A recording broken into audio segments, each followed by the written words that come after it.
Imagine a kid who, instead of playing with dolls or running around the yard with other kids, has to stand in front of a camera and earn money to support her family.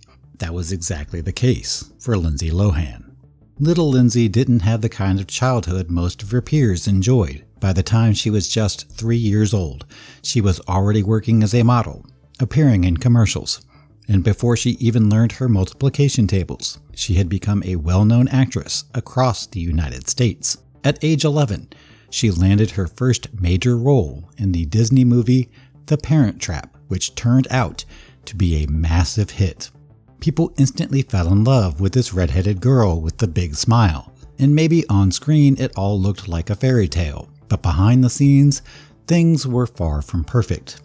You see, Lindsay grew up in a family that was, to put it mildly, unstable. Her father, Michael Lohan, was in and out of jail multiple times for stock fraud, domestic violence, DUI, violating restraining orders, and even something called patient brokering. And these weren't just isolated incidents.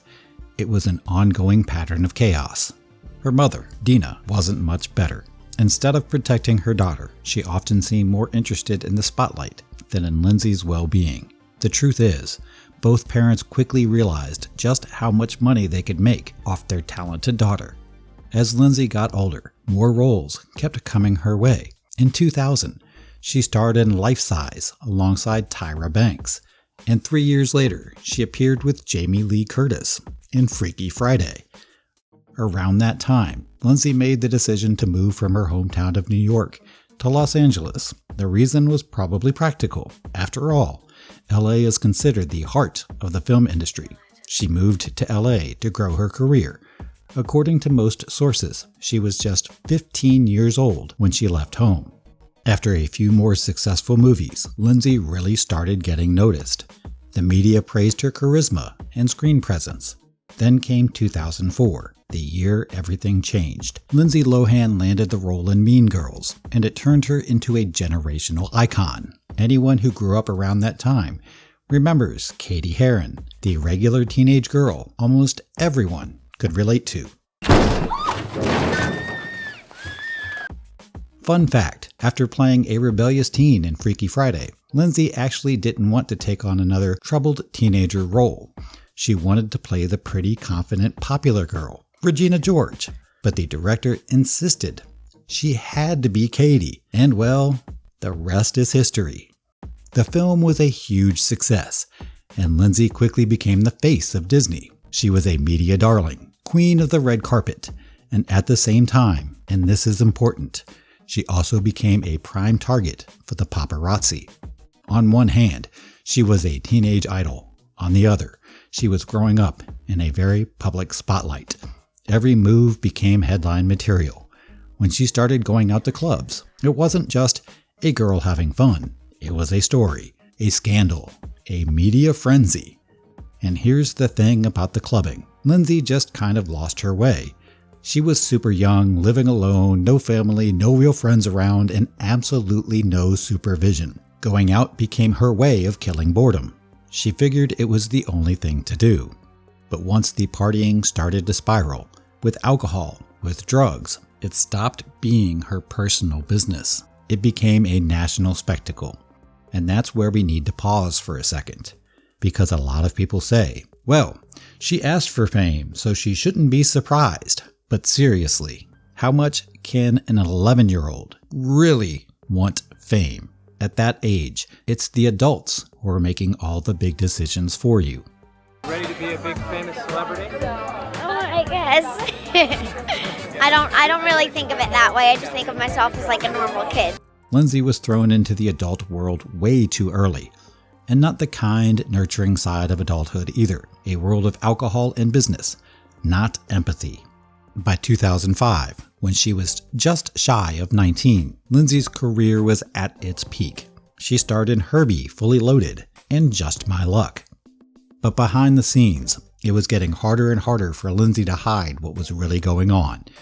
She was no longer making headlines for her acting roles, but for car accidents, no shows on set, and a growing list of scandals. In Hollywood, the whispers had already started. Working with her was a gamble. No one ever knew if she'd show up sober, if she'd derail production, or if she'd even show up at all. It was around this time that everything in Lindsay's life really started to unravel. Not long before, she'd been a pop culture icon, a role model for younger girls, but now she was slowly becoming a cautionary tale instead. If someone had asked Lindsay back then who she really was, she probably wouldn't have had a clear answer. On one hand, she was a major star, million-dollar contracts, magazine covers, global ad campaigns, but on the other hand, she was still a young woman who'd never truly had the chance to grow up on her own terms. Maybe that's exactly why she got swept up so easily in the machine of show business, a machine that thrives not only on rising stars, but also, inevitably, on their downfalls. The warning signs were piling up. Lindsay was clearly struggling under the pressure. Her life started to look more like a runaway train, and the entire world was watching from the front row as a young star slowly lost control. In the early 2000s, Lindsay briefly shared an apartment with Raven-Symoné, but as Raven later recalled, Lindsay barely ever showed up.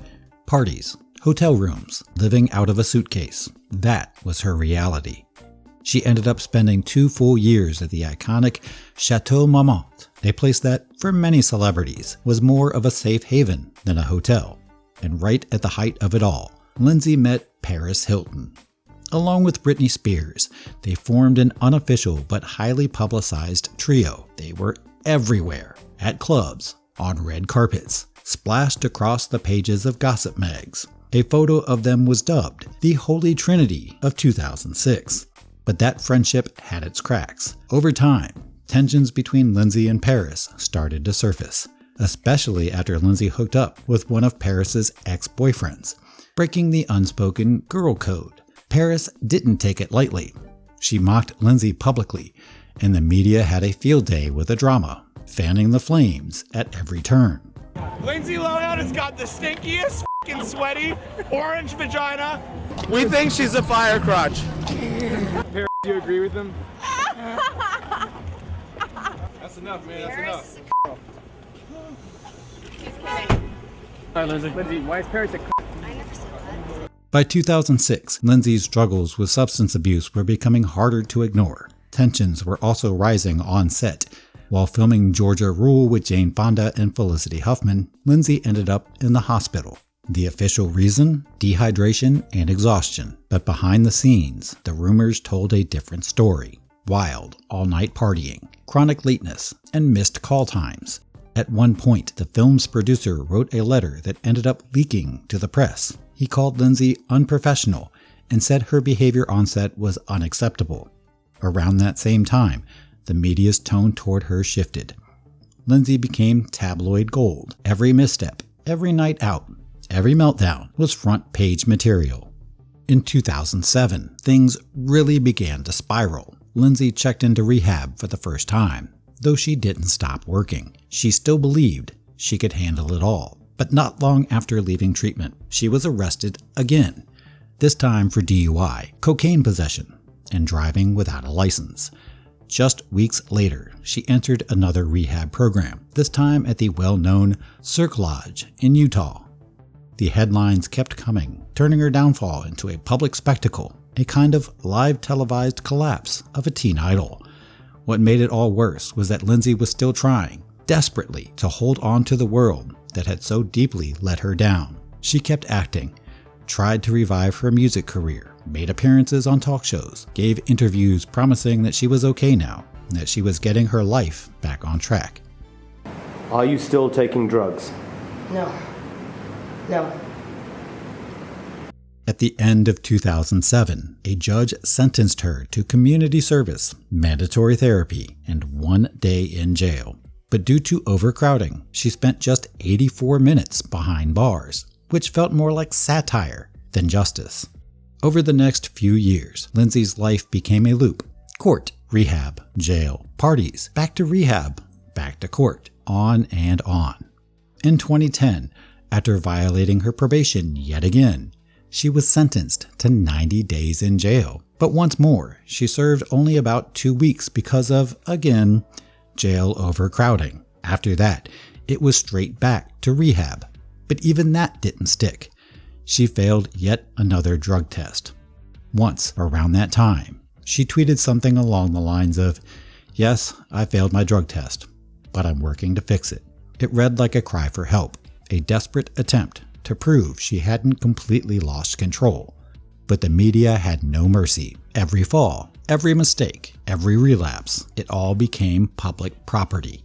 In 2011, when she was charged with stealing a $2,500 necklace, the case exploded in the media, even though the details were murky and there were questions around what really happened. No one cared to hear her side of the story.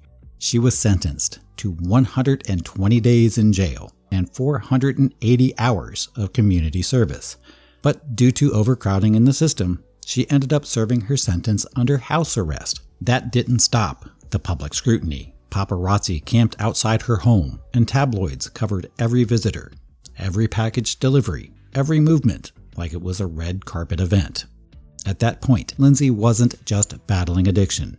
She was also facing bulimia, depression, and a complete lack of stability in her life. Judges had to force her into therapy multiple times because she kept skipping mandatory sessions. She had no steady income, no work, and no mental peace.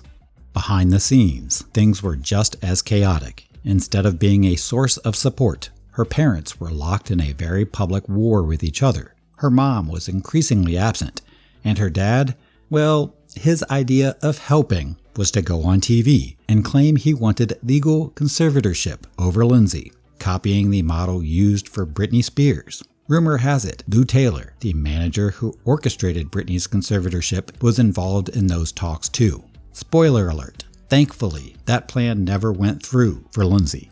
At a certain point, she didn't even know who she could trust anymore. The people around her, managers, so-called friends, even parts of her own family, often seemed more invested in protecting their own interests than in helping her heal. Her entire life was on public display, and every mistake she made was broadcast like breaking news.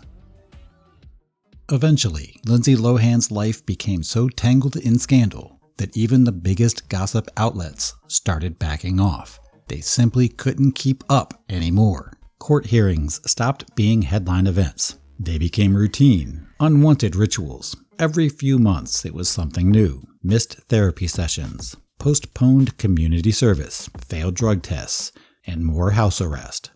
She wore an ankle monitor while lounging in a luxury home, and in a twist of irony, even threw rooftop parties while technically behind bars. It was punishment in name only, but the chaos was real.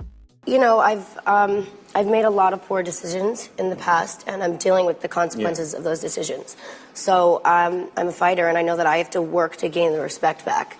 In 2012, something finally shifted. Lindsay started appearing in fewer projects, and when she did, they weren't exactly anything to write home about. Liz and Dick, where she played Elizabeth Taylor, was hyped as a big comeback, but ended up being a made-for-TV letdown. After that, it was mostly strange cameo roles, like in Scary Movie 5, or a guest spot on Glee. And that's around the time Lindsay decided to step away from the spotlight. The tabloids still followed her, of course, but Lindsay was no longer part of Hollywood. In 2013, she checked into rehab again, this time at Cliffside, Malibu, where she completed a full 90-day stay. May 2nd. I was under the May 2nd. Yes. How many times have you been in rehab? Several. After getting out, she filmed a docuseries with Oprah Winfrey, where, for the first time, she shared her side of the story, how used she felt, how little support she had growing up, and how completely lost she'd been since her teenage years, when no one stopped to ask what she actually needed. In the final episode, she revealed that she'd had a miscarriage, and that it brought everything to a standstill. It was rock bottom, but maybe also the first step towards some kind of stability. And at the end of the day, like, my main objective is, to maintain my sobriety. Okay. And that's what... And have you been sober since we last I have. met? After that, Lindsay made a bold move. She left America for good. She started out in London, spent some time in Greece, and eventually settled in Dubai. She disappeared from the radar that it had been her curse for so many years. In Dubai, there are no paparazzi. No one chased her with a camera. No one cared who she left a restaurant with, or whether she looked sober. It was a different world, one where she could finally close the door and just hear silence. She even tried building something of her own. Not a movie, not an album, not an ad campaign, but a nightclub. Kind of ironic, right? Lohan Beach House in Greece was supposed to be her fresh start. MTV even gave her a reality show, where Lindsay came off more like a boss than a celebrity. The show only lasted one season, but the club itself stuck around and apparently is doing pretty well. These days, it feels like Lindsay has finally put the era of strange headline-making behavior behind her, and somewhere in the middle of it all, quietly, without flashing lights or fanfare, Lindsay started putting her life back together.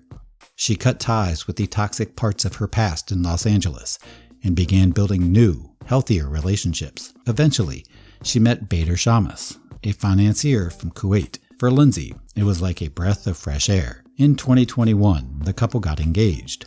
A year later, they were married, and in 2023, they welcomed their first child. In 2022, nearly 20 years after Mean Girls hit theaters, Lindsay Lohan made her return to acting. But this time, she wasn't the rebellious teenager the world used to know. She came back as a woman who had been through it, really been through it. Her comeback was a holiday rom-com on Netflix called Falling for Christmas.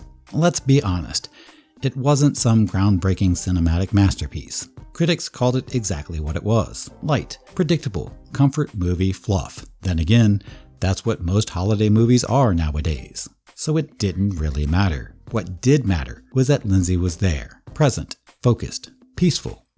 There was nothing flashy about this comeback, and maybe that's what made it feel so genuine.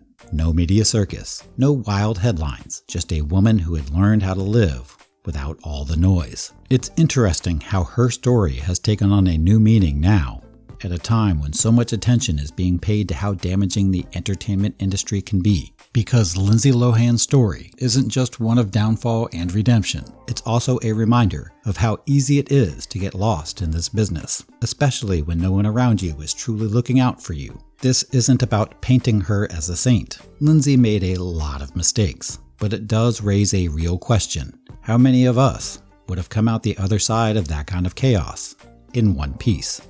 How many of us could have handled that level of pressure, that kind of isolation, that feeling of being seen, not as a person, but as a product? Lindsay went through addiction, jail, fractured family relationships, and a relentless media onslaught. And somehow, maybe not in a movie star box office hit kind of way, but somehow, she picked herself back up. She may not be walking red carpets every weekend. She may not be topping charts or headlining Hollywood blockbusters. But what she is doing is winning something far more meaningful: the fight to reclaim her own life. There's something deeply human in that. It reminds us that the people we see on magazine covers and gossip sites have limits too. They need support. They deserve space to make mistakes. And we, as the audience, get to choose. We can either be the ones who sit back and watch them fall, or the ones rooting for them as they rise again.